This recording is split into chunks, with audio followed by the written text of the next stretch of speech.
So quick update, I am out here at our storage facility and I have to give a big shout out to the folks that own that open range. They were super cool and offered to move their fifth wheel down a couple spots. Actually, we asked them very politely if they would mind, and they moved their fifth wheel down a couple spots. They used to be my neighbor right here, but now I have the ability to rent out both of these spots, so I have access all the way around the fifth wheel while it's covered with shade. And a lot of people might say, well, your solar panels aren't going to get much sun. Well, this is a powered spot, so I have 30 amp power connection in the back that gives me the ability to keep everything topped off, put my slides out, even run one or maybe even two of the AC units in this RV. So that is really cool. And I got all this space to come out here and do work. Sometimes the limiting factor when you're out here is rain or other elements, and this just gives you a little bit more protection. Plus, it covers up the roof almost completely. Actually, it does cover up the roof completely, just not the very front of the cap. So super cool. Again, big shout out to the folks that own that open range over there. I'm gonna see if I can get them on the channel because they have some interesting stories about their fifth wheel, and I think some of you might like to hear them. Anyways, guys, let's move on to the video.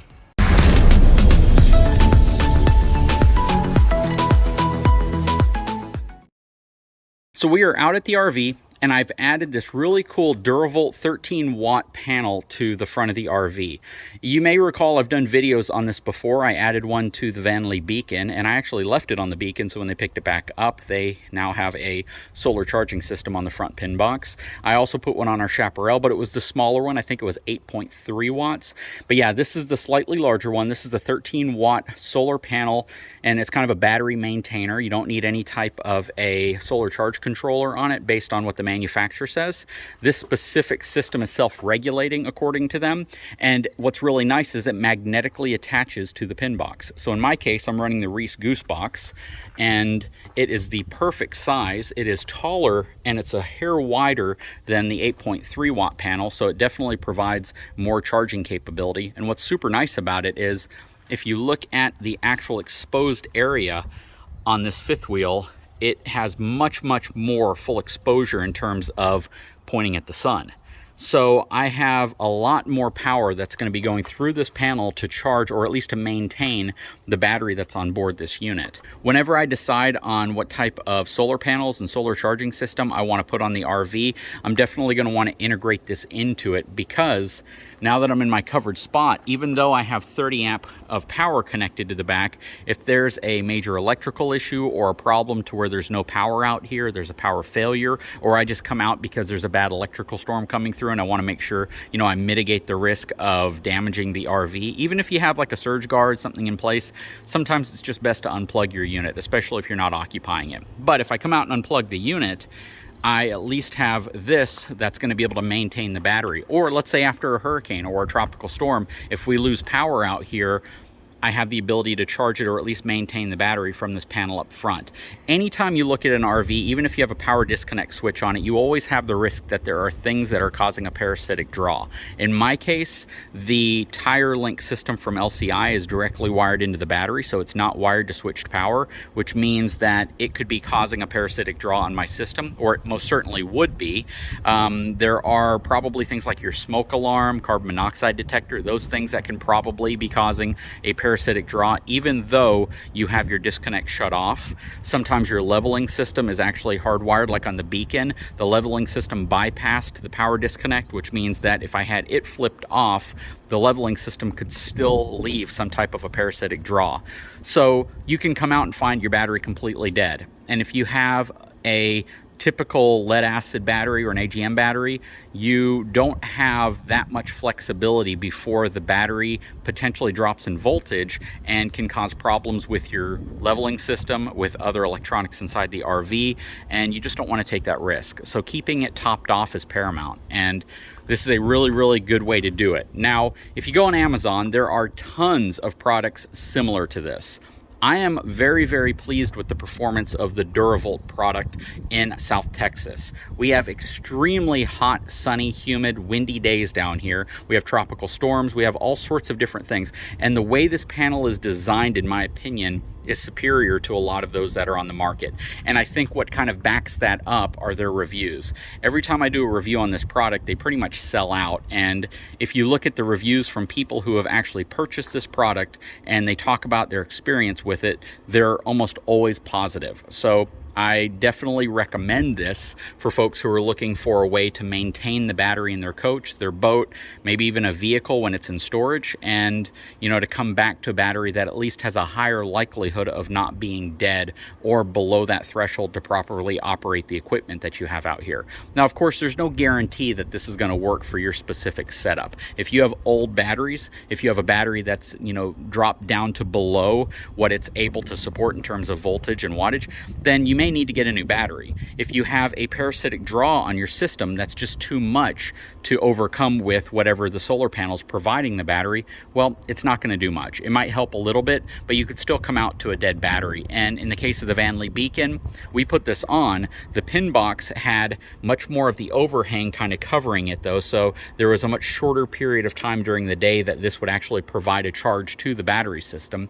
In this RV, again, it is pretty much fully exposed for the first half of the day, and then after that it's not going to really help much, but that's probably enough to help maintain the battery.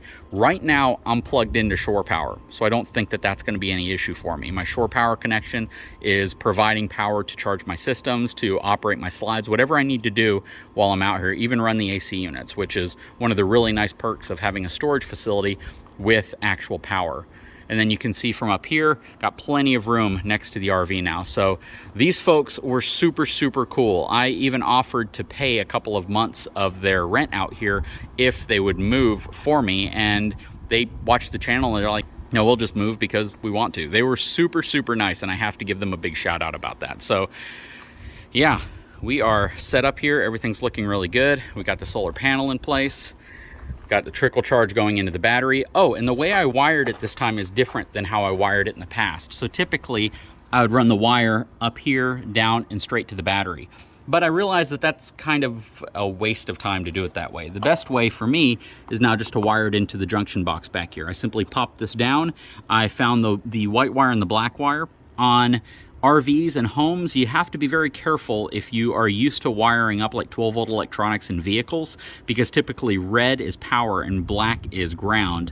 But in home and RV, a lot of times black is power and white is ground.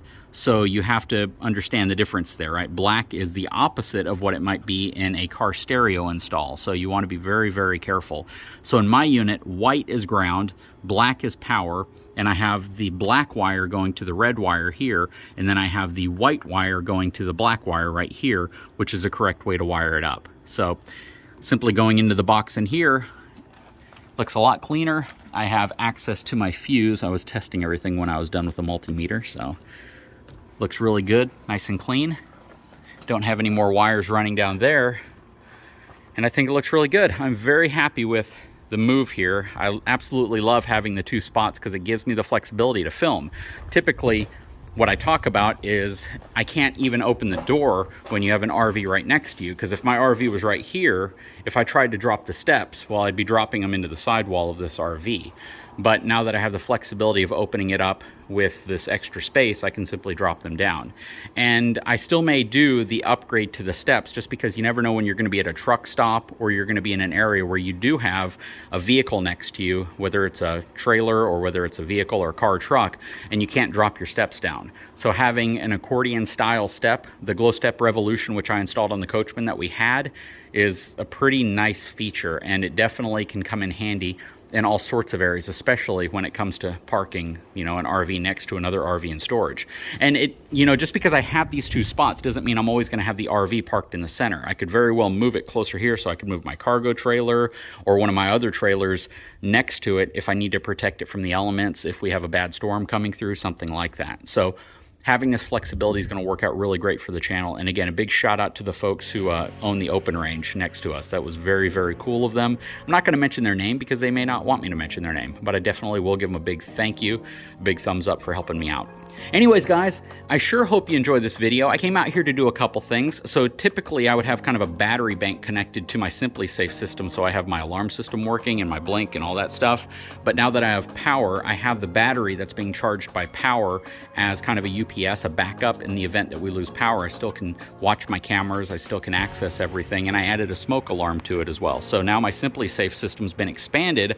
I have a smoke alarm added to it, and we can definitely detect if there's any type of an issue going on out here.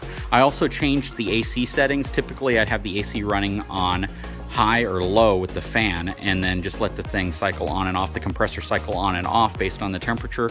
But I switched it to auto because I don't want the fan running all the time. Basically, whenever the thing hits 82 degrees, which I have it set for, it'll shut off. And I do have my compact dehumidifier back in there now that I have shore power constantly going to the RV. But yeah, a lot of really cool updates to it so far. The biggest one is I was able to move my RV out here last night. Anyways, I will post a link to the DuraVolt solar charger in the description of this video. It's absolutely a lifesaver in many ways, but you know, in some ways it might not help you depending on what's going on with your system. So I can't speak to all systems. You may have an excessive draw on your battery, you may have a bad battery, and you know, I have no way of knowing that, but it's definitely going to be helpful for us. Anyways, guys, if you haven't had a chance, please take a moment, subscribe to my channel, give me a thumbs up, and we'll talk to you again very soon.